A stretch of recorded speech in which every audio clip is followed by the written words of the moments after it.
Welcome to another episode of the UMB Footy Podcast, episode 6, I believe now. I've got Matt and Beato with me today. We are going to go over the round 16 matches, gloss over them real quick. We already did half of them in the previous episode that me and Matt did together, and then Beato's back. Beato's back joining us for this one. We will then go over to our quarterfinal previews and talk about it, and if we have time, we'll go into some transfer news and what's going on in the world of footy. So let's get right into it. Portugal versus Spain. Portugal get defeated 1-0 by Spain in the, I believe, in the 90th minute by a Mikel Merino goal. Ronaldo goes out of the tournament in tears, and then we get some words from the man afterwards. We get new classification for tournaments and how valuable they are. Matt, take us through some of that. Yeah, I think Portugal played okay, actually. I think they played a little bit better than I thought they would in this game, and they definitely had chances to win the game. By no means were Spain by far and away the better team. Spain had their moments just like Portugal did, but this game could easily have gone the other way. I think losing Nuno Mendes was a really tough injury for Portugal, and I think maybe who knows if that last goal gets conceded, even if he's on the pitch. So I don't know. I thought Spain looked a little shaky, which is kind of crazy to say. 5 clean sheets, haven't conceded a goal yet in the tournament. So, but otherwise, I mean, yeah, apparently the Euros are now the same as the World Cup. So that's absolutely bonkers to be saying that, to be honest. I think Ronaldo is living in Delulu land right now, and the GOAT debate ended back in 2022, but, it just piling it on at this point. So, yeah, kind of a bit of a boring match, to be honest. I didn't think there was a whole lot in it for either team, but Spain get the win. Yeah, I mean, I agree. I agree with that.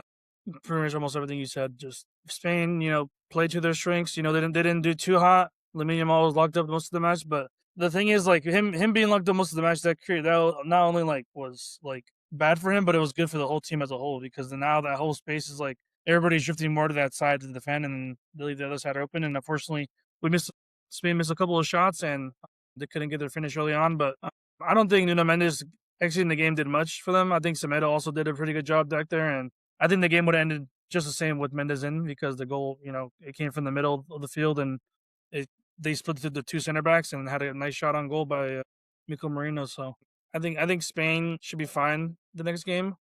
It's gonna be a hard one, but I think they'll get through. But I mean, the biggest news, like you said, is the Ronaldo, the controversy, right? Like, I don't know, just everyone's upset and crying, but I feel like more of the fall also falls on Bruno Fernandes. He didn't really do much, and he's supposed to be probably their best player or second best player. I mean, depending on who you ask, and kind of came up short. He had I think he had one for sure clear chance in the first half that he should have put away, being a player of that caliber, and he didn't. And that just kind of goes to show what kind of tournament he's having. So sorry, CR7, adios. Yeah, no, I think the match went as kind of we predicted. We thought that ultimately Spain would get the win. I think there's a lot of deeper problems in this Portuguese team other than, I think, Ronaldo. A lot of the players are kind of not showing up and they're not performing as they should. Like we see them do week in and week out at club level. Vitinha did not have a great tournament. Bruno Fernandes, like Beato mentioned, it's just the Premier League player of the season, looked a shadow of himself out in all those games that he played for Portugal. And so ultimately, I think this Portuguese team has to ask themselves questions and see what their identity is, because whatever they were playing at was not it. Also, their manager Roberto Martinez, right, ended up getting fired. Wait, did he get fired or he get No, fucking? he stepped down. He stepped down. Yeah. I think the axe was coming anyways if he didn't step down. So you can't take this Portuguese team and get eliminated so early from this tournament. I think all the Portuguese nation is kind of disappointed of how bad their tournament was. They never looked good. They never looked like they were in this race, and they never looked like a solid contender other than before the tournament started. Before the tournament started, then people were like, yeah, this Portuguese team could possibly do it, could possibly take it. But Agreed. that first game versus Congo kind of set the standard of what this Portuguese team is and what they had to offer. So it's unfortunate to see. You hate to see a great like Ronaldo go out like that, but it is what it is. Also, kind of like Matt mentioned, the Euros are as great as the World Cup now, is according to the Ronaldo standard, which is insane because he came out and said, I won the Euros when he was benched for a game. He was coming off the bench. He was not an impactful player in that Euros win. He got injured in the final. He didn't even play like the whole. He got injured in the first 20. It was not a Cristiano Ronaldo win. That was a Portugal win. Yeah, but he claims it as his, and I think that's also what's kind of sets him apart from Messi, because Messi doesn't go out and says, "I won this. I did this for my country. I did all this." People are saying it about him, but Ronaldo's not even leaving that up. He wants to make sure everybody knows what he did. He did everything about me, me, me, me, and that just kind of sets aside the character and like how each player is different. But yeah, left a bad taste in my mouth for Ronaldo, and this is probably the last we'll see of him. Well, it is the last we'll see of him in a Portugal jersey, but I don't know how much longer he's got to play in Saudi. He's got a year left on his contract, honestly.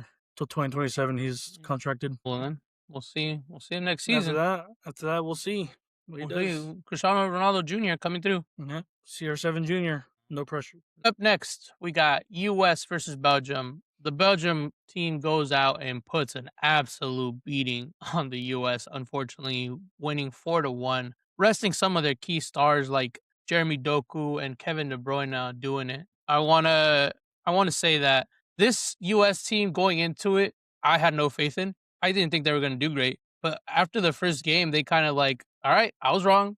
They're here to play, and then to see them get eliminated the way they did was kind of tough. I think myself and other people had more hope in them to put up a decent fight at least, but fortunately did not go down that way. But yeah, Matt, take us through some of your thoughts on this match. Yeah, so I was excited for this game, obviously, like every USA fan it was, and got down to the pub with the lads for the match, about an hour and a half before kickoff, and team news came in, and I looked at the lineups, and I said, this is great, like this is amazing. And I was really confused why Doku and De Bruyne weren't playing, but my first thought was like, oh my god, they're not playing their two best players. Like we have a genuine chance at winning this game. I thought, leading into the days before the match, I said it on our prediction video. I was like, yeah, we're probably gonna lose this game, but it'll be like it'll be close. And I predicted a 2-1 loss for the U.S. But if you've been watching the U.S. for a long time, you know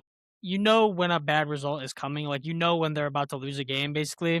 And this was one of those games where going into it, you're like, yeah, like this is the kind of game we probably lose, and then like that's it, it's over. And in a way, it would have been like, okay, if we lose to Belgium, but it's like a close like 2-1 win, maybe like maybe extra time, or maybe it's like a narrow loss. I would rather have that than to just get like embarrassed by Spain. But we didn't even get that. We got embarrassed by Belgium. So yeah, I mean, it was just a calamity of errors for every single goal. And the first goal, like you kind of understand, it's like, okay, it's like it's kind of just bad defending, but it's a goal inside 10 minutes, and it's like, all right, fine, whatever. Like there's 80 minutes plus whatever left in the game. Like we're fine. Like calm down, we'll be all right. Like we'll be okay. And then game kind of settled us in a little bit more, and I think Pochettino got this game totally wrong. I think obviously a lot of the blame has to go on the players, right?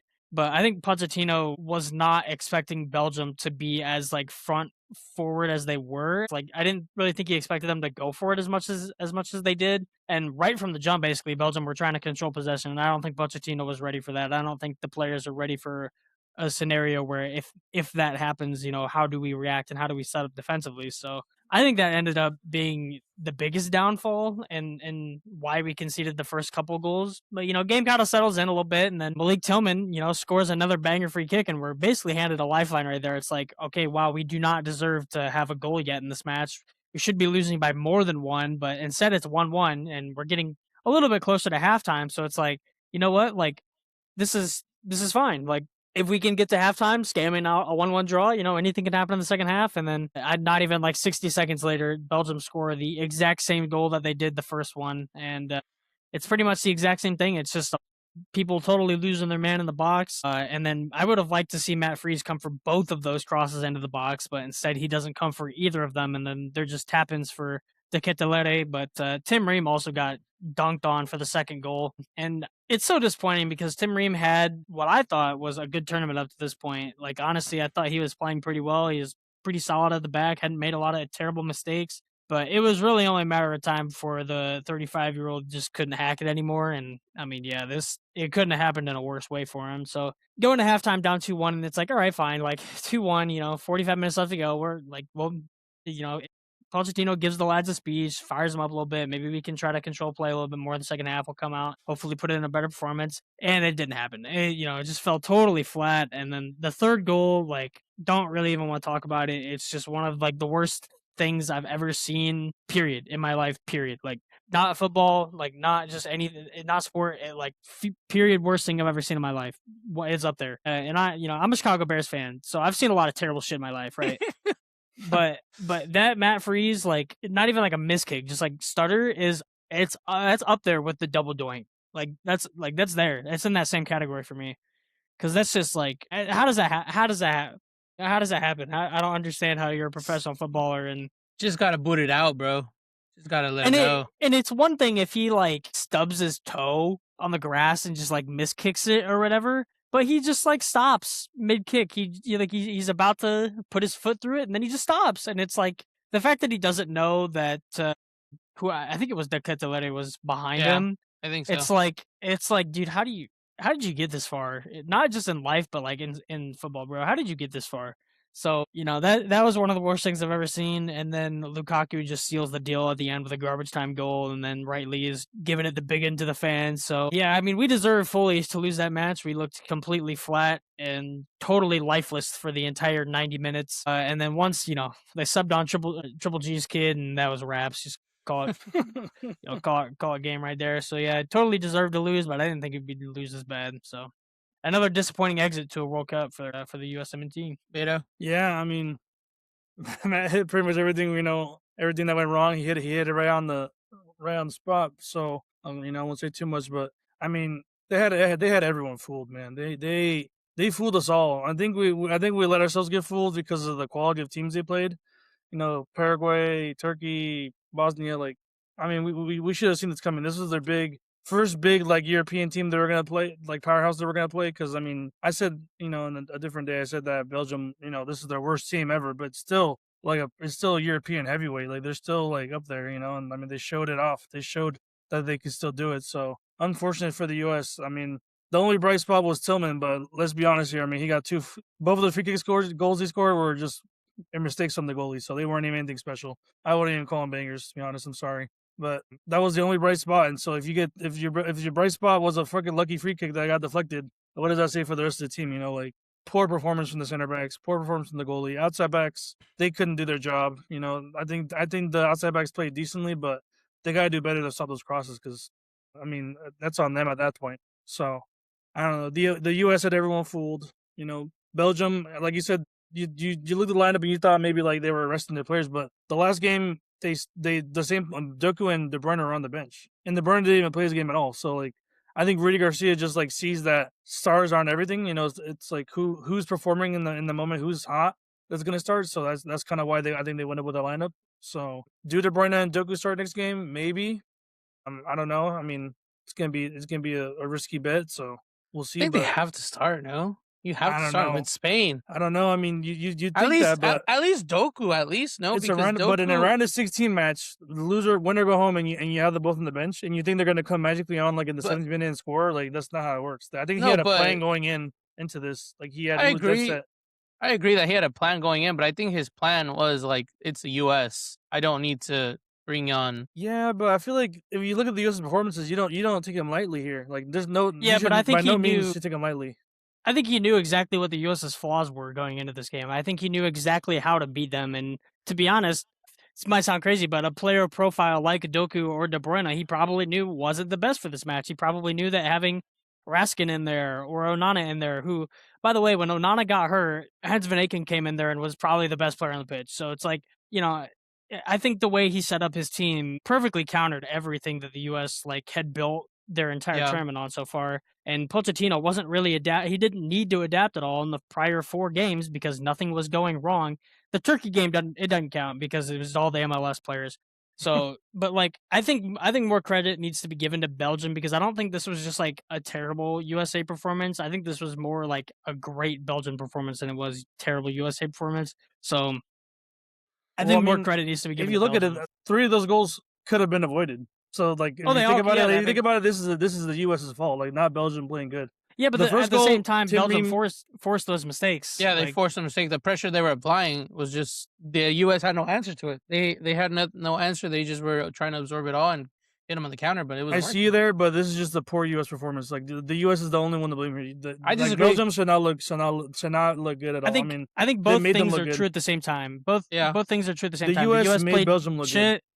The U.S. played shit, but Belgium played really well. So I think even if the U.S. played better, Belgium would have still had the game plan to outplay them and end up winning it. Their game plan would have gone better even if the U.S. was having a good game. Because look, even without those mistakes, this game should have been 1-1 or 2-1 lost to the U.S. You know, but it was 4-1 because of the mistake by Matt Freese and Tim Ream, and then the Lukaku goal that just fucking like end of the match doesn't really count. You know, that's like the end of the match. So you think about it, this is a 2-1 game, and the first 2 goals are the ones that were like they should have done better. One of them is like Tim Ream getting outbodied by fucking 25-year-old De Ketelaere. Like, come on now, like.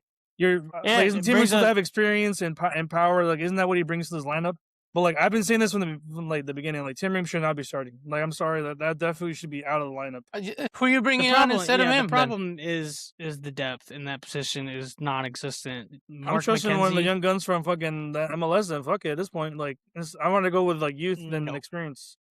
But him playing, you see him play against Paraguay. You see him play against. He didn't play against Turkey. He played against the Aussies, and then he played this past match. You see him play, and you tell me those performances don't look good enough to start. Look at who he's playing against, bro.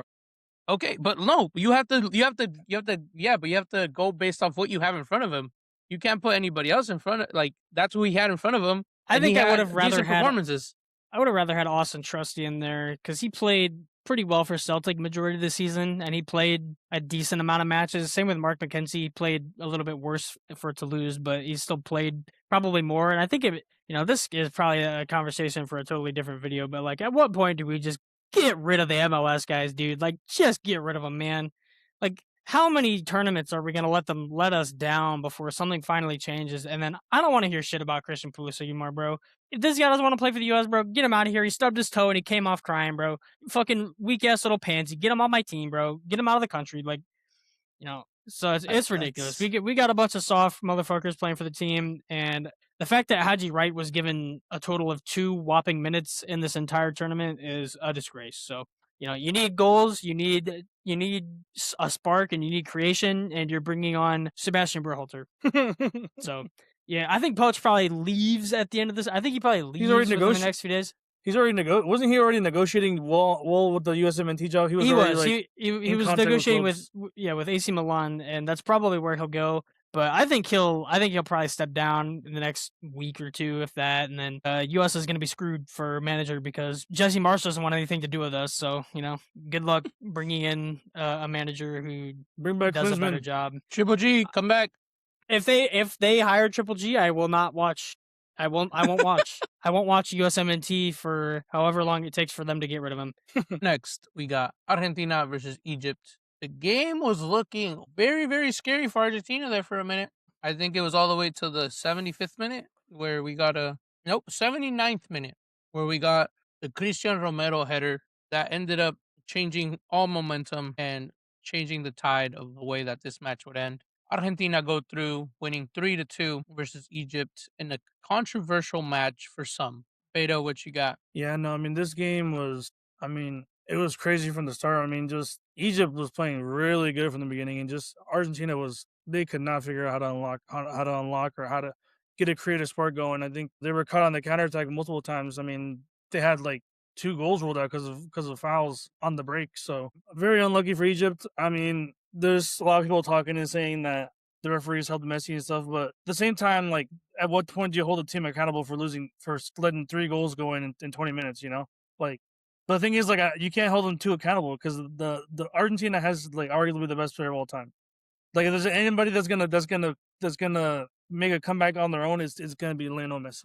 Ronaldo couldn't do it. Neymar couldn't do it. Messi can. And that just goes to show, like, there's levels to this shit. Like, if you're a Ronaldo fanboy, bro, I'm sorry, man. Like, I'm sorry that you chose to be a fan of him and not Messi, because it's not totally the change. You can still like Messi because he's not gonna be here much longer. So you better enjoy him while you can. But this game was all Messi, bro. Like he was, he even said it in himself. I saw a thing. He was talking to a reporter, and he said he was playing a lot. He was playing a lot in the middle, and then when Lautaro came in, he drifted out more to that right side, and that's where one of the goals came from. Where he was on that right side, he cut back and crossed it in to Romero. And the thing with Messi is like you can't confine him to one space, but like as soon as you put him on the wing, I think pulling him out there just pulls out those defenders, pulls out those midfielders, and open that space up for him to get across and his players to get in there. So I don't know. This it was controversial, but I mean it could have been avoided. Egypt could have held on strong, but I mean once you got Messi coming at you, like trying that hunger and that drive, the want to advance in the tournament, then I don't know. There's not much they could do to stop him. So yeah, I thought Egypt go up 2-0. Obviously, probably should have been 3-0, but I get it. It's foul, whatever. But Christian Romero scores that first goal to get Argentina back in the game. I mean, this was the most predictable comeback of all time. Like, as soon as before Romero scores that goal, like you just know they're gonna come back. You just know they're gonna win the game, and it's almost kind of boring because like people will be like, "Oh, that game was absolute cinema." Like. And maybe just makes me a hater, but like at no point did I actually think Egypt was going to win that game. It didn't matter 2-0, 3. At no point did I think Egypt was actually going to hold on, win that game. So I mean, props to Argentina. It looks like it's going to be them and probably England in the semifinals. So, but obviously we'll get to that in a little bit. So, good game for them. At the end of it, I mean, they dominated the whole match. So if they were to actually have lost, it obviously would have been a catastrophe. And I think the way that Egypt has been reacting after the match is just pathetic. Grow some balls. Like they're gonna complain to FIFA. They're gonna try to launch an investigation into the referee. It's ridiculous. Lose with pride, man. You guys took him toe to toe right till the very last minute. Just let it go, man. There's nothing you can do about it. Even if FIFA is corrupt, there's nothing you can do about it. So yeah, good win for Argentina, and they'll probably cruise past Switzerland as well. Yeah, I don't know. To come out and say it's corrupt and all that when you conceded 3 goals in the span of like 12 or 15 minutes is ridiculous. yeah. Yes, you can argue that the call where your second goal was taken away because of the VAR foul, whatever. You could argue that, but nobody can argue you conceding 3 goals. I think it's crazy to come out and hate all those claims when it's not like there were penalties that were given that could have been argued that like, hey, that wasn't a penalty. They were open play goals, and so can't do anything right there other than take accountability, take responsibility for your actions. And you guys turned off and let the GOAT be the GOAT and got a goal and assist in that match. So that wraps that one up. Moving on to Colombia versus Switzerland. Man, we got our first PKs, our first and last PKs in the round of 16. That match went all the way down to penalties. And you know what? I'm going to come out and say it. Why do we have center backs going out and taking penalties when we still have midfielders and forwards still that have not kicked yet? Why? The nerve, bro. Like, oh my God, bro. I've taken. I mean, this is not comparable to the damn World Cup, but I've taken some penalties. Let me know. I've taken some penalties in my career, and like there's pressure. So like even like at the lower level. So I mean, I'd imagine like professional level, the pressure is immense. Lower levels, bro. The fucking local YMCA is what we're talking about here. Nah, bro. Oh, yeah. There's pressure, bro. Like obviously, I understand there's pressure, but you train day in and day out for this. This is your full-time job. This is what you do. The center backs, I could understand a center back missing the kick, like flying it over. But why do we have Davinson Sanchez being our second kicker for Colombia when you still have midfielders and forwards going out? Like, what?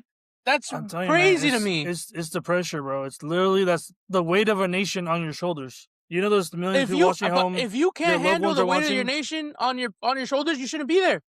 You can't handle it. It's because like in a match you're playing like, and it's like you and your team. Like you make a mistake, but your team also like suffers. But in that moment when you're taking a penalty, it's everything's on you. It's your choice. It's exactly your actions. Everything's on you. So why do we have a center back? Why is the center back going second up? You should look at Germany. Did you see the Germany clip where he was? I mean, I don't know if that's what he was saying, but they were saying that he was asking like, "Yo, who wants to go next?" Which I don't know if I believe because like don't managers already have like a list out like of who's gonna go when? Sometimes yes. They make the list in that huddle. Like they make the list. They're asking their players who wants to take a penalty, And then They'll ask. when no one else steps up, the defenders are going to be like, you know what, I'll do it. And that's how this happens. Because the defenders are like the first ones they're the first and only ones that are like, yeah, I want to take a penalty. The Because midfielders that's and the forwards only don't time want to they do it got. anymore. But that's to my point. Like, why are these midfielders not stepping up and saying, yeah, let me go?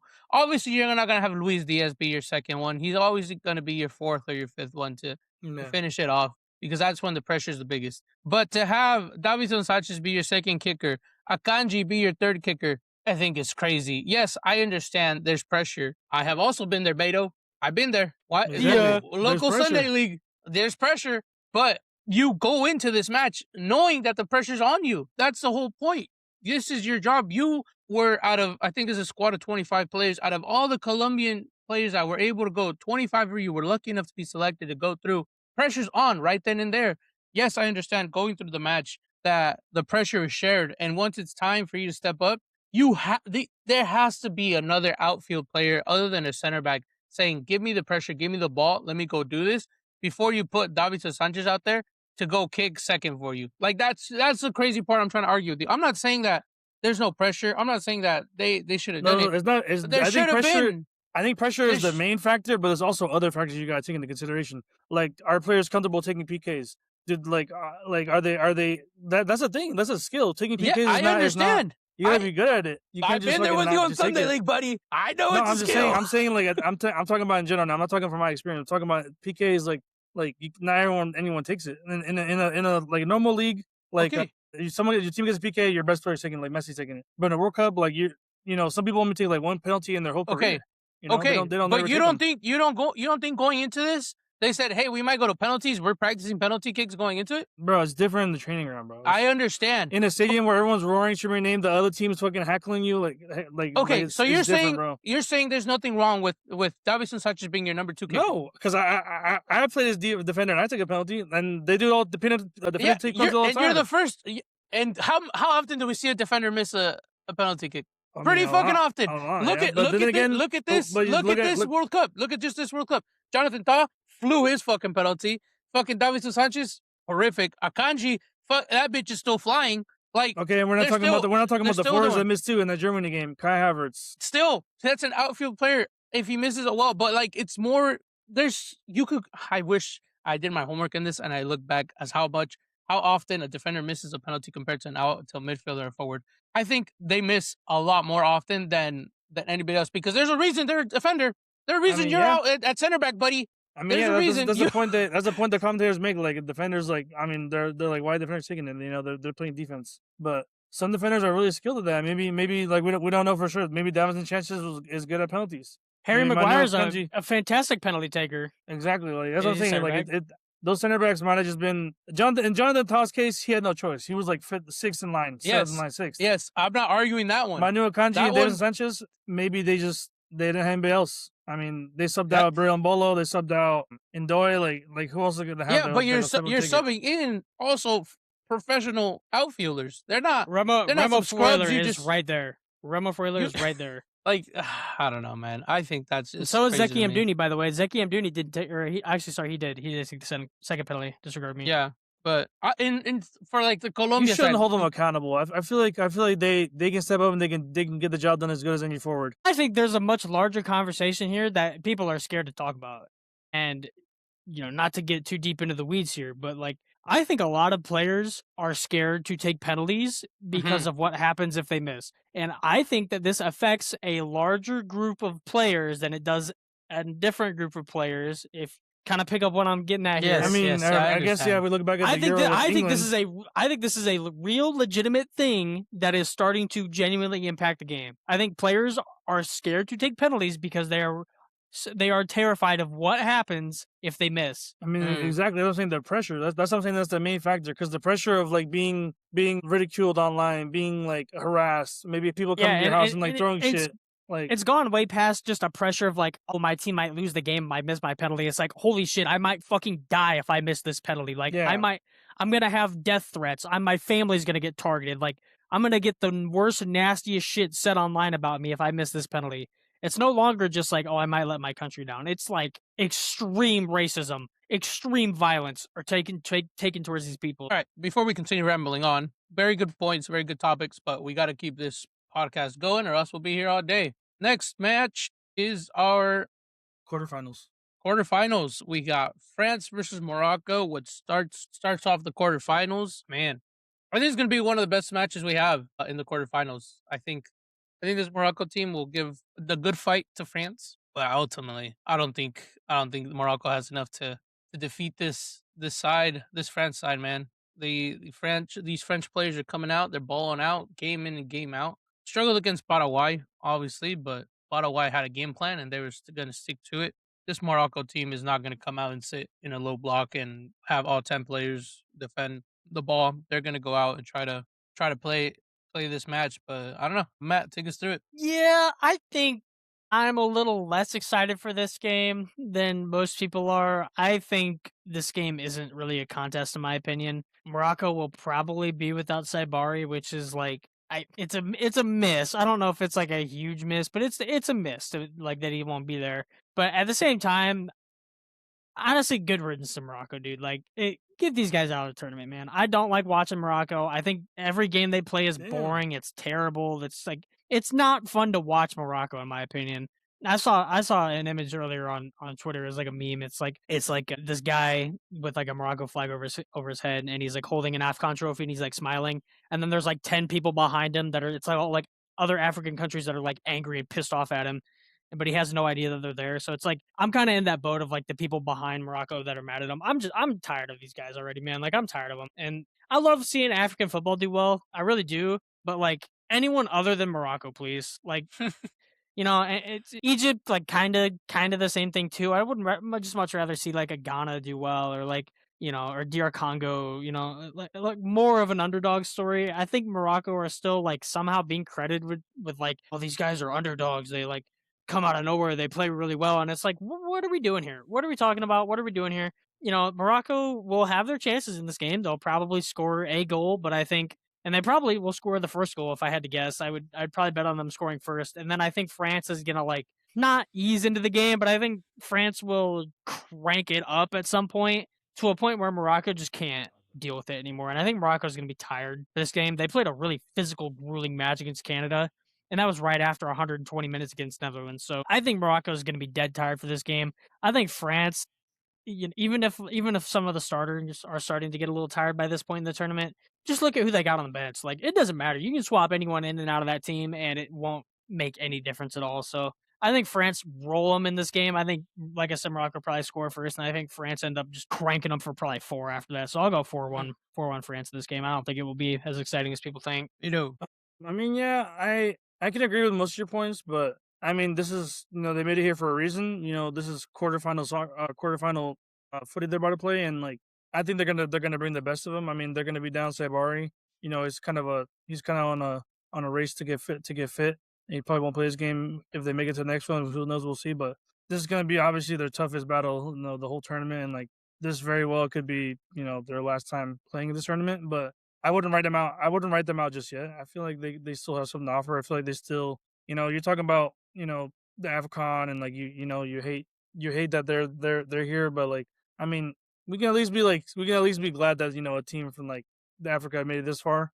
Like you said, it sucks that it has to be them because like I mean, just all the controversy and everything with the AFCON and the freaking everything with Senegal and stuff in that game. So, but I don't know. I mean, France is France is always going to be a really great team. So I don't know if it'll be that easy for France, but I mean, I think France will definitely get it done. Yeah, France is a powerhouse, man. Like they're just gonna keep fucking doing it. But another side note, well, side question I would like to ask you guys is: do you think that Mbappe will end up winning the Golden Boot? I feel that's a whole like all another like video or like talk we can do because we can talk about that for like a few minutes because like I mean the contenders in there are still in it, like him, Messi, Harry Kane, and Erling Holland. So those are like the 4 main names for this boot race right now. So I think it's gonna be between Mbappe and Messi. I think her Holland and Kane. I mean, one of them is gonna go home on Saturday. So it's gonna be between Messi and Mbappe. I feel like It will come down to the final, and it's whoever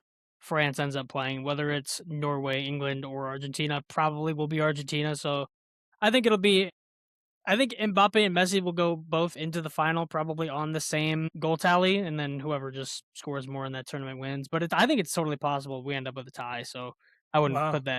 count that out either. Would that be the first time? We need to get a fact check for that on that later, but the first time there's a tie for the Golden Boot. Next. Moving on, Spain versus Belgium. Spain got the job done against Portugal. Belgium got the job done against US. Both got here at quarterfinals. I think both are starting to pick up form and looking a little bit better coming into this quarterfinal match. But Beto, take us through it. I mean, I think this is gonna be an exciting match. Exciting because I think you know, every US fan's gonna get their wish, and I think Belgium's gonna get battered. They might look good doing it, but they're still gonna get battered. Like I said, I don't think Doku or De Bruyne starts. For sure, De Bruyne is not starting. Doku, maybe, but it seems like Rudy Garcia, you know, he's gonna rely on De Bruyne maybe in those later stages. Which with the US, it didn't come to that, so that's where he didn't get subbed in. But I mean, like we talked about, you know, before, this Spain defense is going to be hard to break down, and if we think fucking Belgium's going to be the one to do it, I think we're sadly mistaken. If Portugal couldn't do it, I don't think Belgium has it. I don't think Leandro Trossard is going to get past the Spain defense, because I think he's been the key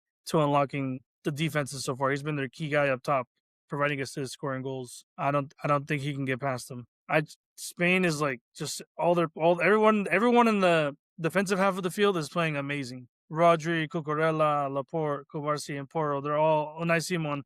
They're all playing amazing right now. Pedri's having a little bit of a rougher tournament. I think he's getting the Vitinha experience. You know, like they're coming off great seasons, but I think he's just not really living up to that name right now, to his performance of. He's tired. The dude's played 80 fucking games this year. I know. He's tired. I know, but give him a break. Fuck.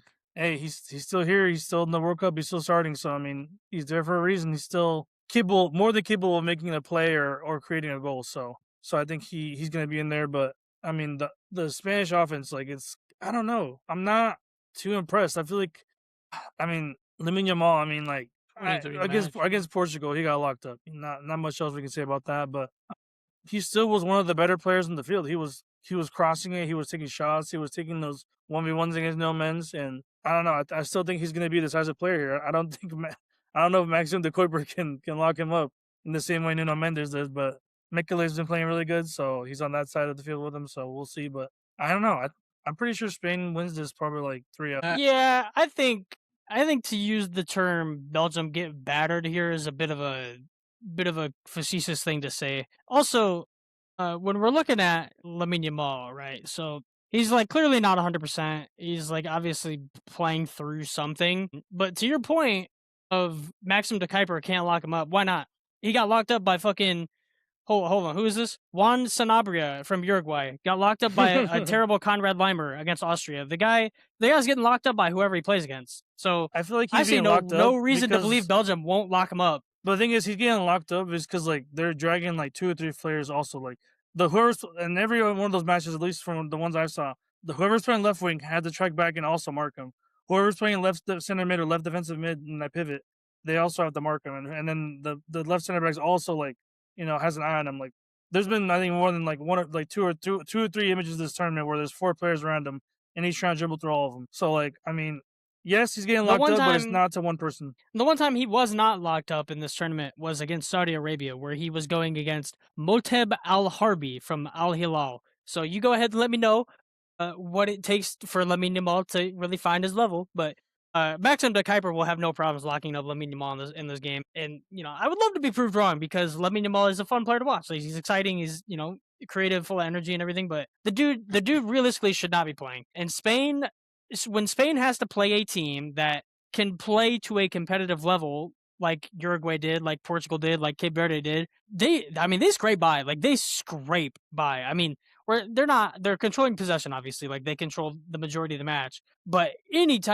counterattack could be their undoing. And I think Belgium more than capable of putting in a spanner in the works for Spain. And Spain, 5 clean sheets, which is nothing to scoff at, nothing to take away from, you know. But at the same time, I think this Belgium team's getting hot right at the right time. I think Rudy Garcia has finally figured out what his best team is and what his best style of play is. And I think Spain will probably win the game, but Spain do not look good, bro. Like, they've won all 5 matches. They haven't conceded a goal. They don't look good. It's possession dominant. It's death by 1,000 passes, basically, is how they play the game. And at any moment, one of those players can slip up. One of those players can have one errant pass that leads to a Belgian goal. What happens after that? They have no creative spark. This team, Dani Olmo is not giving Spain enough of a creative outlet, which is, makes sense. Dani Olmo's not really that kind of player, right? But outside of that, they've got like no one else to rely on, So Pedri's not at 100%. It looks like fitness-wise. Alex Baena is not doing the job either. So I would not be surprised to see this game be a lot closer than what people think. And I think Belgium probably break the clean sheet drought, and I will go with a 2-1 after extra time for Spain. But Belgium could win this game, in my opinion. They really could, because I'm not convinced by Spain. I think to touch on Matt's point, Spain. Well, I guess we'll start with Lamine Yamal. Lamine Yamal is not fully fit. He is obviously playing through something, and I think he's also playing a little bit differently opposed to how he does or did for Barcelona. He's playing a kind of like I've seen him play a more of an individual game rather than a team forward game. You see him take on more players than he typically does. He typically will beat his first, second man and get rid of the ball. But you see him going for that third or that fourth and that extra dribble here rather than how he typically plays for Barcelona, which is also I think why he's getting kind of quote unquote locked up between all these players. He's trying to do a Messi. He's trying to have his run down the right wing and go in and score his goal. I think he's trying to create his moment in the World Cup because he has not had that, hey, welcome Lamine Yamal to the World Cup moment. I think that he's putting a lot of this, I don't know if himself or like other people in his camp or what it is, but a lot of like self pressure to perform, to do something, to say, hey, I'm here. Like, I'm on, I'm at the World Cup. He scored his goal, yes, but it was a tap in, crossed in. It wasn't really one of those like key, oh my God, look at him moments. And I think that's also what's causing him to not be as creative and as effective as he typically is for Barcelona. But I think Matt, you have a really good point that this Belgian team is starting to get hot and they're starting to fire in all cylinders. But Spain, I think, still has not woken up fully. Spain is still looking like they're trying to figure it out. Orzabal is scoring goals, but they're not convincing goals. They're not. They're nothing to write home about. You saw him miss this fucking sitter in like the 20th minute versus Portugal, 1v1. All he had to do was put it away, and he absolutely fucking chopped it far right. So it isn't looking convincing. You've got who's that left wing? For who? Spain. For Spain, Baena? Baena does not look good out there. All he looks like the left back, to be honest, and Cucurella looks like the left winger when they're going forward. Cucurella looks like the more creative one out there rather than Baena. Baena is not looking creative. It's not looking like anything good can come out when a ball touches his feet. So I think that's the struggles that the Spain team is having of figuring out what works. Excuse me. So I think ultimately Spain will get it done, but I think it's going to be a very, very, very tough job that they have ahead of them, and it's going to take their all to get it across the line. So yeah, one we'll final see thing. how that turns out. Go ahead. I don't think Lamine Yamal trusts his teammates. Like genuinely, I don't think he trusts his teammates because I think he fucking hates Oyarzabal, bro. I think he wishes anyone else was that striker because there's no reason in some of these scenarios where he's taking on 3-4 guys. Why is he not? Why is he not? He has chance. He has chance. Pass the ball to him. Won't do it. He won't pass the ball.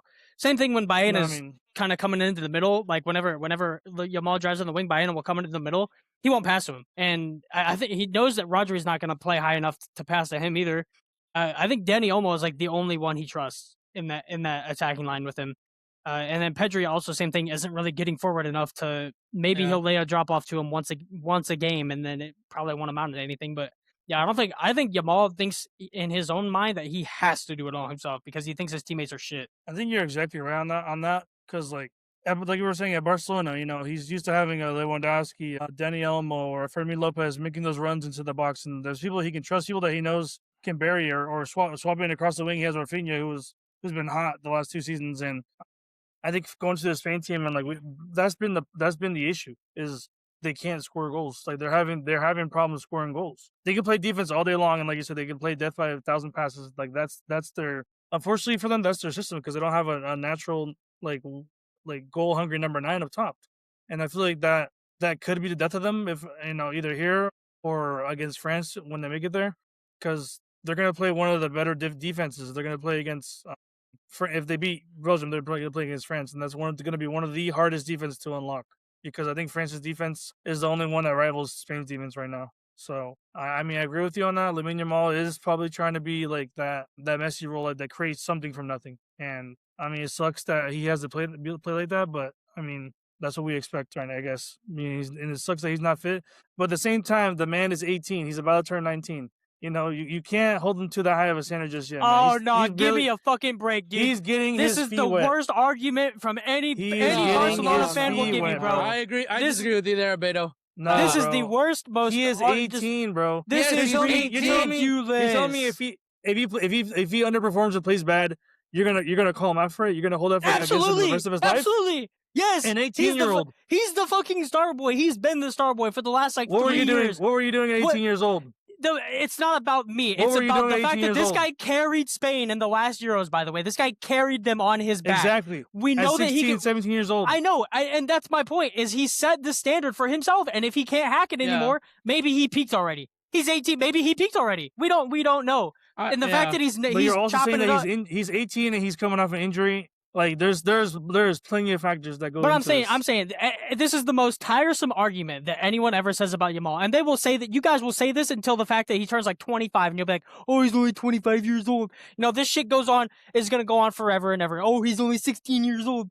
You know, I think it's ridiculous. At 19, it's ridiculous. You after this, you cut it off because he played a World Cup. No. He played a Euro. He played a World Cup. He's played Euros. He's played Champions League After this, you can semifinals stop and talking about massive tournaments. There's no more scapegoating. He's only this age. He's shown up. He's set his bar. He has set the bar.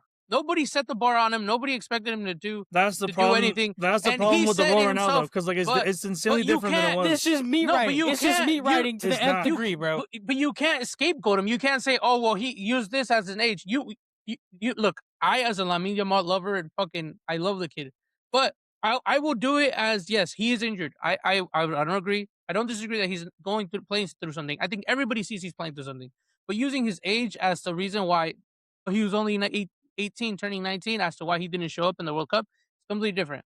I think that argument is stupid. There's no point to that argument because he has been playing out of his fucking mind for a 16, 17, 18. He's had peaks higher than 25-year-olds, 26-year-olds, 30-year-olds. He's been playing better than damn near half of the fucking world, more than half the world that plays football. There's a handful of players that play better footy than him. To then say, okay, never mind. He's only 18. He's only 18, so it makes sense that he didn't play good in the World Cup. Is a stupid argument. I agree with Matt 100%. You can't say that the guy should have won a Ballon d'Or at 17 and then be like, oh, well, he's only 18 when he plays bad. Yeah, okay. It's not stupid though, because you look at the Barcelona and the track record of all the young players and how overhyped they get, and the pressure gets to them. And so for people to come back, turn around, and do this to Lamine Yamal also, that's shitty of all of you to be doing. So are you saying that this is the same problem that Ansu Fati had, or what? Is this the same problem? Yes, Ansu Fati, he flew too high and he got burned by he lost his wings. He got injured. His injuries will ruin his career, not his hype. Not because everybody expected the number 10 was my too guy has too no high more for him. knees. He fucked up his knees. He was injured. He didn't play footy for like 2 years. That's the problem with Lamine Yamal. It's not that everybody hyped him up. It's not that everybody expected so much of him. Yes, there's pressure that comes to it, but his problem is injuries. That is his problem. He was Injuries injured for young will ruin your. He was injured for one whole season, and he came back, and they gave him the never played the same. I know. Never played the same after. I know, but he needed time to rehabilitate, and unfortunately for him, we weren't in a period where we needed someone that can rehabilitate. We needed change. When he came back, I think he was on loan at Brighton. He wasn't even at Barca. He had a decent season in Monaco. Good for him. I hope he just completed his full transfer to Monaco. I hope he turns his career around, and I hope he becomes the star that he was looking like over at Barca. But I think to say that the pressure that was applied to him is the reason why he failed is a completely bad argument. Part of it. I think but we as a fan base, it's not enough to argue. Absolutely not. I think us as a fan base, like the Barca fans or any fan in general, I think we're to blame for that because, like you said, it might not be the main reason, but for me, it does play a big part because they get like hella pressured, bro. Like the number 10 jersey, Lionel Messi, the best player of all time, just had a jersey, and you're dropping it off to Ansu Fati, like, hey, bro, you're gonna carry us. He gets injured, he comes back, and now like he's like, damn, I'm injured. Like, fuck, I've been gone for a year. Lamine Yamal had a chance to take the 10 from Ansu Fati, but he let him have it and kept his 19 for another season. Yes, because Lamine Yamal knew, you know why? He knew the pressure of that number. And you accept the pressure when it comes with it, though. You accept the pressure. You know what age Messi was when he got number 10? He was like already like 22 or 21, bro. He got passed down from Ronaldo. Exactly. And like, what are you gonna do? Take the 10 away from Ronaldinho or give it to Messi? No, you weren't gonna take it away from Ronaldinho. Exactly. So it's different. Like it's they're at a younger age, bro. They're more. I think not, it's ridiculous. The player sets a standard high for themselves. They've shown they can do it numerous amounts of times, and when they underperform, you gotta call them out. Doesn't matter how old they are. Yeah, I agree with Matt 100%. He has performed at the Euro finals. He has performed in the Champions League semifinals, and he's performed year in and year out in La Ligas, getting multiple goals and assists year in and year out, was in the top running for top 3 of the Ballon d'Or last season. And to say that he's that good enough to be in the top 3 out of a 17-year-old for a Ballon d'Or, and then to say, because of his age, nah, bro, you don't have to perform the World Cup. I think I'm not saying it's not an argument. I'm saying give the man a break. But you can't. Why should we? He's a bona fide superstar. Why should we? There's no reason he should be held to a less standard than like CR7. He is a top 5. I don't think there's 5 more players better than him in the entire world of football. Top 5. I'll do better. I'll do better. Probably top 3. Top 3. Okay, top 3. Then why do the other 2 not get a break? Why does he get a break? Because Mbappe has been tested and proved. Because that's the only other player that's up there with him. And Harry Kane also tested and proved. That's the other player up there with him. Mbappe was doing it at 17. Is doing it at 18, 19. Nobody was giving him a break. And that's fair enough. That's fair. But he also wasn't as hyped yet. Yes, he was. He was 18 scoring in a World Cup final. He came out. But he didn't come into that tournament being hyped yet, like super hyped yet. Yeah, he like, did. Lamine Yamal Yes, he's been a wonder kid since he was like 16 years old. Since he was at Monaco, 16 years old. At Monaco, listen to this. He scored against Man City, and fucking everybody hyped him up the ass. Listen to me real quick. If I go to the mall right now, I'm gonna see a damn poster of Lamine Yamal at 3 different stores. If I turn my TV on, I'm gonna see fucking 4 ads of Lamine Yamal in it. When that World Cup, what the Mbappe was 18 at and 19 at, there was nothing about him. Of course not. It's because you had Messi, you had Ronaldo, you had other superstars. We still have Messi and Ronaldo here also. No, but not at the same level. Not at the same level. You had at the same level. There was peak Neymar, like Bale, Ronaldo. Like Benzema was kicking, even Luis Suarez. Yeah. Oh my God, yeah. There's so many other stars. Look at the stars we have now. The stars are Mbappe, Harry Kane, Olise, Mbappe, Dembele. Olise, like nowhere near the same level. I'm pretty sure Zlatan was still playing back then. Like, yes, he was. Like the stars that we have now is Lamine Yamal. He is the fucking star boy. Like exactly, that's what I'm saying. Like, there's part of it he puts on himself, but at the same time, part of the culture is also and does interviews and puts all his fucking aura on the line, match in, match out, and then to give him a break because he's a kid. Ronaldo did the same shit when he was younger, and the media scrutinizes him.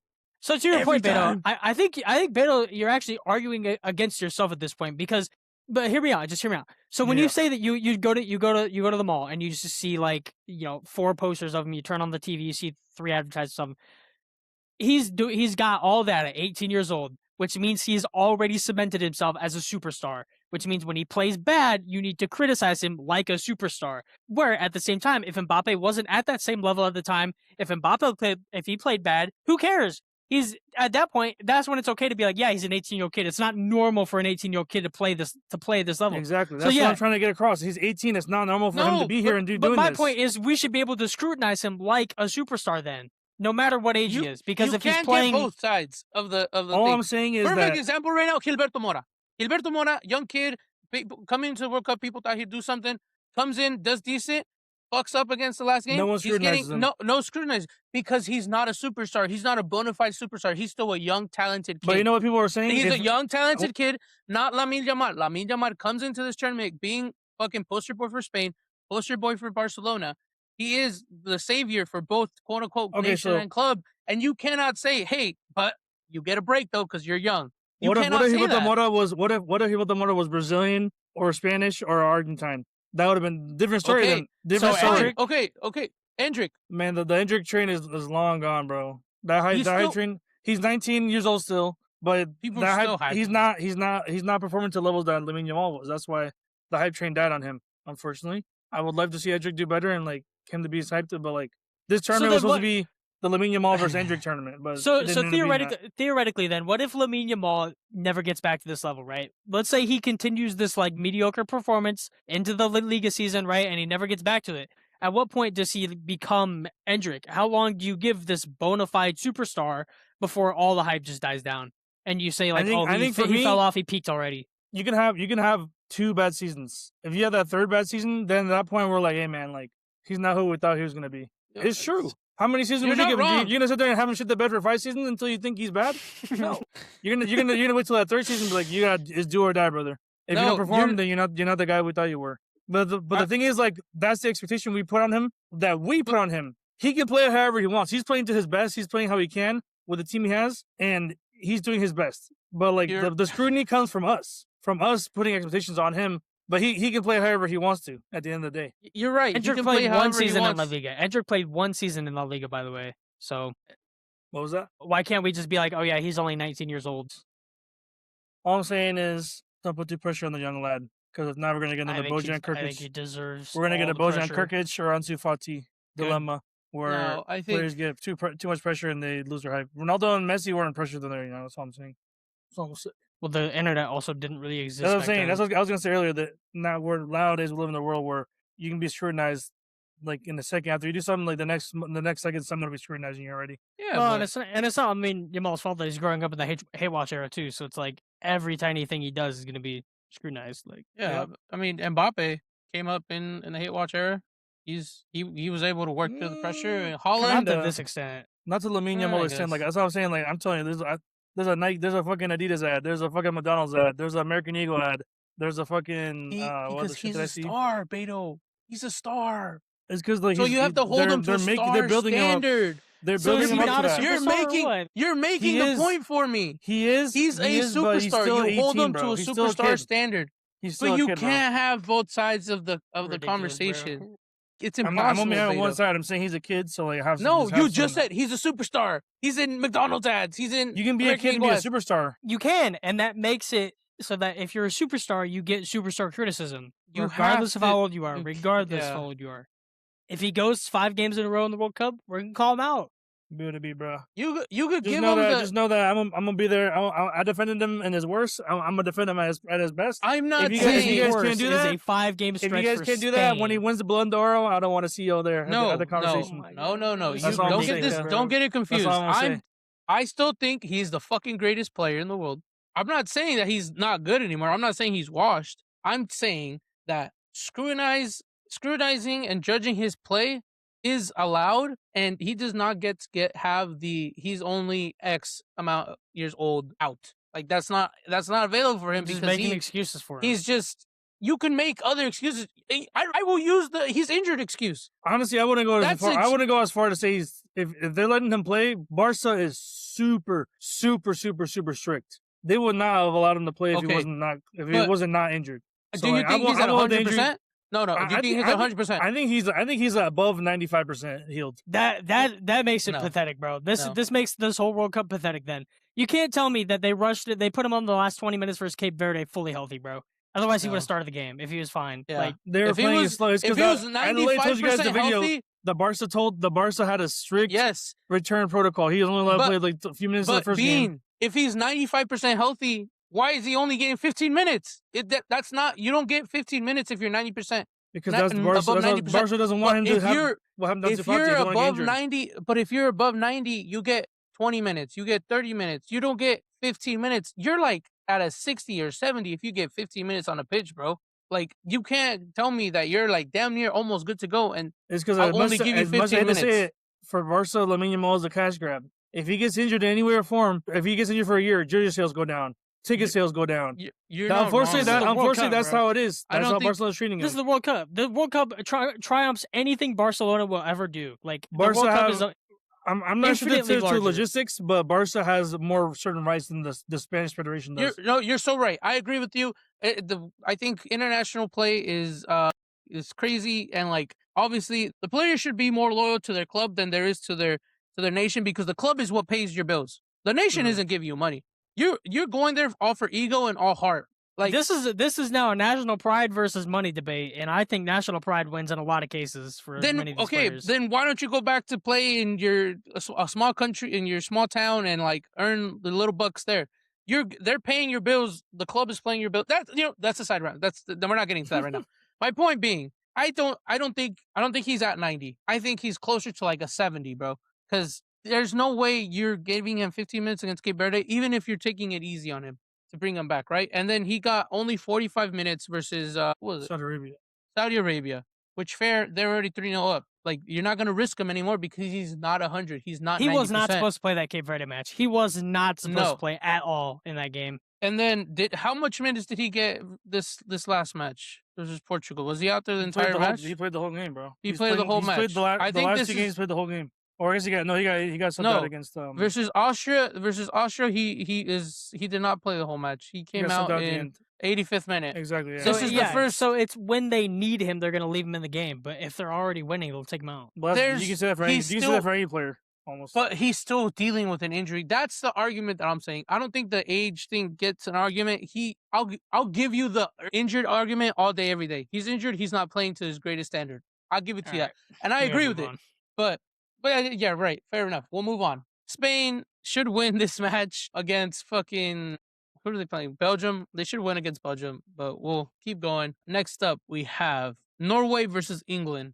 Norway break the Brazilian hearts and beat Brazil 2-1, sending Neymar home crying and Vinny crying and everybody crying. England break all of Mexico's heart and advance through. I think Norway might have just enough to get past this English team. I think in the Prem, they somewhat figured out how to stop Holland, but not fully. I don't think Thomas Tuchel has it in his bag to stop Holland from scoring, dude. I mean, this is going to be an interesting game.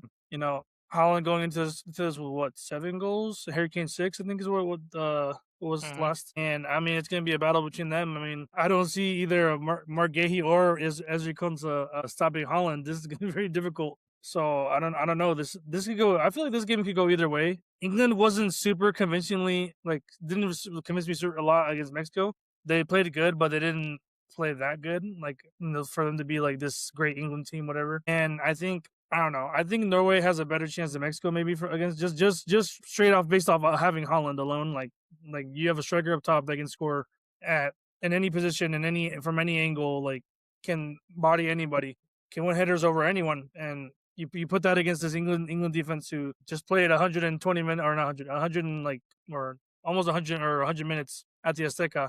Fucking I don't know. They're tired. They're gassed. They have to be. So I don't know. I think Norway's gonna win this, Loki. I feel like Norway wins 1-0. I think quite the opposite, actually. I think shutting down Erling Haaland, is not as hard as people think it is. And you kind of saw that in the Premier League this season. Erling Haaland had stretches where he didn't do a damn thing for game after game after game. I mean, I don't know if you guys remember that match they had in the Champions League against Bodo Glimt.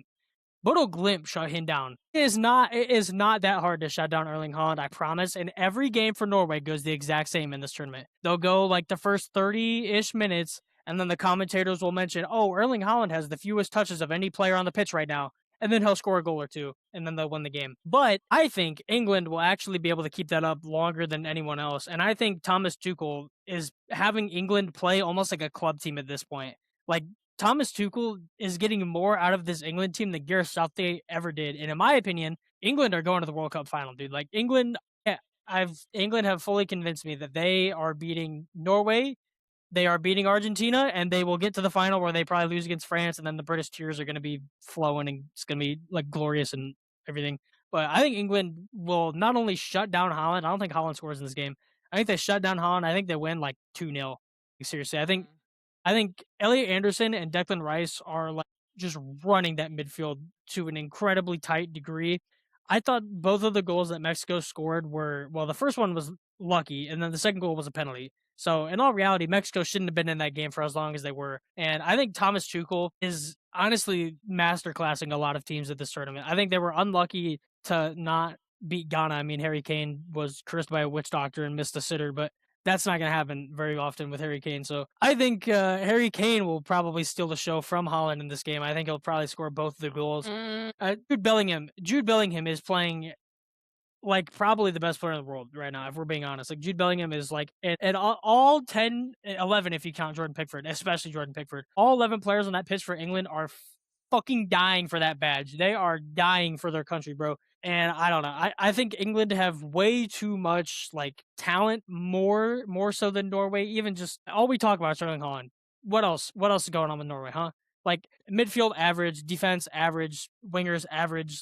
No team with Alexander Sorloth playing right winger is going to win anything of any importance. So I think Norway were a little bit lucky to get past Ivory Coast. I mean, they did play well against Brazil, but Brazil had the majority of the chances. And if it wasn't for Nyland standing on his head in that match, Brazil would have won that game. So they've relied on 2 outstanding goalie performances so far in this tournament. I don't think he's going to be able to keep it up. So I think England win this game 2-0. I think Harry Kane scores both and Holland gets totally shut down.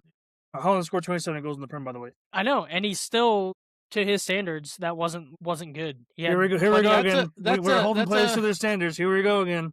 He had plenty of stretches where he just wasn't scoring at all. Yeah, he had. There was. I'm not gonna lie. There was like a good month and a half where he was on a drought. But I remember when they scored 10 goals against Exeter, he didn't do a single thing, didn't score or assist a single one. I don't know, I think that's crazy. That goes down to like Pep's system though. Pep was like not trying to make everything about Holland though. I don't think Pep. I don't think Norway are either. I don't think Norway are making it about him either. I think they're playing in and around him, and they're just hoping that a cross goes in and hits his head. Yeah, I agree. They're not making it about him, but at the end of the day, everything's gonna go through him because he's the only one that's gonna score goals here. I think they're definitely focusing Holland more than this Man City team did in this past season. Obviously, he is their kind of best shot. England has the size and strength to shut him down. I'm telling you, even if it comes off the bench, John Stones, Dan Burn, these brick shithouse lads. It's literally why they're in the team. This is why they are in the fucking team, bro. And I am telling you, Haaland has not played against a tall physical center back yet. He hasn't done it. Fucking Gabriel, fucking not Gabriel. Gabriel's the exact opposite, bro. He's a fucking weak little tiny son of a bitch, bro. Nah, same with Marquinhos, bro. That's Koi bias. Koulibaly's like 35, big dog. He's supposed to be a big physical center back going into this. Supposed to have a really good tournament. Dude plays in fucking Saudi Arabia. He got bodied by Holland like everyone else is. Besides the Koulibaly argument, Gabriel just came off winning the Prem, being in a Champions League final. He is not a fucking skinny bitch to show off.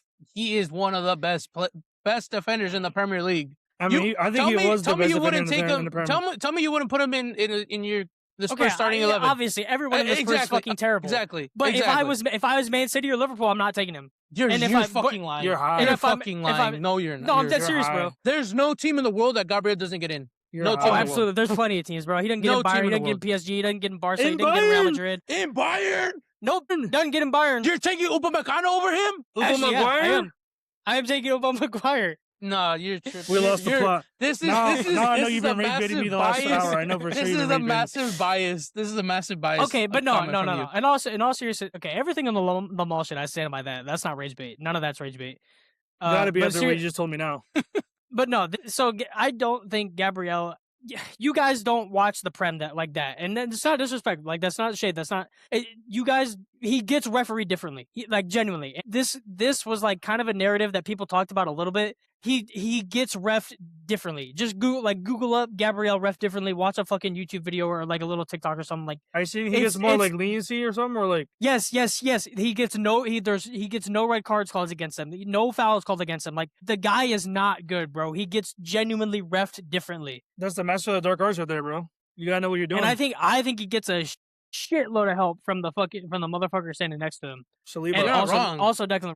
Oh, Declan Rice. He gets low key bailed out, I think, a lot, and I think it's not surprising at all that he had a terrible tournament for Brazil. Oh my god, your Spurs bias is showing. But that's not like I feel like it's really not even rage bait. Like I'm low key being serious. Like the dude is not that good, I promise, and he got it in pretty much every game this tournament. William Saliba does more for Arsenal than Gabriel ever. Matt, you're starting to rate them, but like I don't know. I think they're playing good, but it's Haaland and like you're right. Mediocre, to be honest with you. Whereas England is just superstar. Well, not superstar, but like really good player. You got Jude and Harry Kane. That's your superstar. Declan Rice sure could get in there, but that's your 3 superstars. I think Bukayo Saka is gonna run fucking riot against David Muller-Wolf, bro. And Julian Rearson's not fully healthy, so if Rearson starts, Anthony Gordon blow past him like that. Yeah, no, that is fair enough.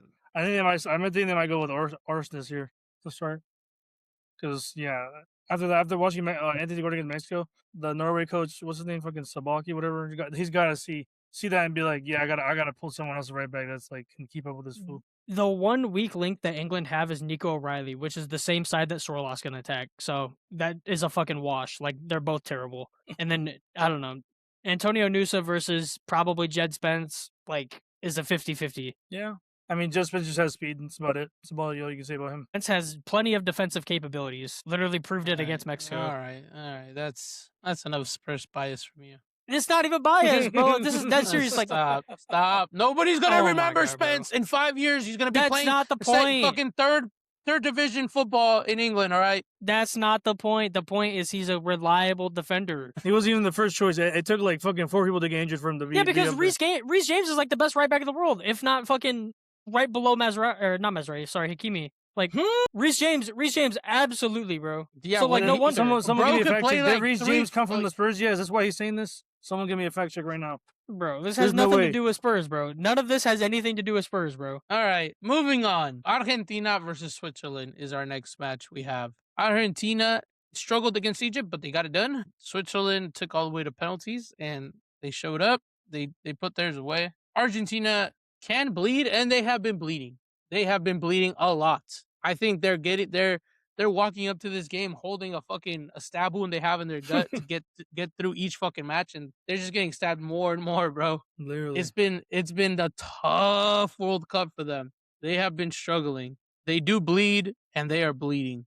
Take us through it, Matt. Yeah, I think this game's gonna play out probably the exact same as their match in the 2014 World Cup did, when Argentina barely won. It took Di Maria wonder goal to win that game in extra time. I think Switzerland, this will play out the same way that Argentina's first 2 games have, where it's going to be like close, dicey. It's going to be like Switzerland probably maybe take a lead, or they get an equalizer at some point. I think Switzerland are capable of playing both really well attacking and defensively. I think they're solid defensively and strong attacking. So it's going to, for me, depend on how Argentina deals with both of those facets, if that makes sense. So it's kind of just stating the obvious, but like, it depends if Argentina feels like being solid defensively in this match. If they don't, Switzerland can easily put 2 or 3 past them. If Argentina is like fully on it, not missing any chances, like, you've got Julian Alvarez firing, you've got fucking obviously Messi doing his thing, Lautaro Martinez putting them away and whatnot. But like, I think this just depends on like almost which version of Argentina shows up, because the version that we have been seeing in this tournament is not like, it makes every game a 50-50 in a way. Because you don't that they're not going to be solid defensively. You know that they're probably going to miss a couple chances. Like if Messi misses another penalty, Switzerland might make him pay more than Egypt did. I think Switzerland are a better team than Egypt, and they'll put up more of a fight probably. But at the end of the day, Argentina's going to win, and I can't wait to see how this time. Like they're going to win, but like it's going to be in a different way than they did any other game. So I'm excited to see how they win. But I'll probably go with like a 2-1 Argentina. I'm gonna take a little bit of what you said and what Lisa said. Argentina they're hurt right now. They've just came back from 2 close matches, 3-2. Both scores 3-2, by the way, with Argentina obviously scoring that 3rd winning goal in the 90th minute for both games. And I mean, it's not looking pretty for them. And their one and only saving grace is Messi. No one else is doing shit. Everything goes through Messi. Everything's coming from Messi. Julian Alvarez, fucking 5 stinkers, no goals, no assists. Lautaro Martinez fucking stinkers too. Only 1 goal this term, by the way, and he's the 1-point striker. Everything is literally going through Messi and the fucking center backs. Like the center back is scoring headers. Lautaro Martinez goals. The Cristiano Romero goals. Like that's literally the people that scored in the last 3 games were those 3 people. Messi, Yeah. Martinez, and Romero. That's crazy to say when you have Lautaro Martinez, Julian Alvarez, McAllister, and DePaul on your team. Like I love Messi, and I do think they'll get through this. But if they keep playing like this, they're not gonna be England or France or whoever wins between Norway and England. But I mean, we're looking like we're leaning more towards England. But I don't know if Argentina can beat them, because like you only can rely on one player so much. And like I know Messi's that guy. Messi's always been that guy for them. Messi's been that guy no matter what team he's on. He's always the one that can make a difference. That can score, increase something out of nothing. I just don't. At what point does that magic run out? And I'm hoping that it's not this match, but this match could very well be that one if the other players don't figure it out. If Julian Alvarez can't put his away, because he's missed some fucking sitters. Lautaro Martinez has missed some sitters. If they don't figure it out and they keep relying on Messi to shoulder this burden, then I fear for Argentina, because I'm hoping they make it to the final again, because I would love to see a rematch with France. But I'm hoping for That'd a be 2-0 win crazy. from Argentina. Oh man, it's looking tough. It is definitely looking tough for Argentina. They are bleeding, and they're bleeding bad, bro. Somebody has to show up. Obviously, Julian Alvarez is coming off an injury. You don't want You don't want to see that. Lautaro Martinez is absolutely fucking lost the plot. He cannot score, and hopefully, future Barcelona signing Julian Alvarez is able to put some goals away this game and get his confidence up and start helping Messi. But I think, like Beto said, he needs help. He, as much as he can't do it on himself by himself, he needs other players to kind of try to help him, try to be there and show up and put some chances away. But if they keep doing this, I don't know how they get there. I don't know how they get past England and how they get past England or Norway for that matter. They're fucking massive motherfuckers over there. Yeah. So we'll see. I think ultimately Argentina will get through it, but hopefully somebody can start playing better so that they don't just rely on Messi to do it all. All right, that's everything for today. Thanks for joining us. Make sure you keep an eye out for our next episodes, and we might talk about some transfers coming up soon. We'll have a video for that too, maybe, hopefully. And keep watching. Thank you.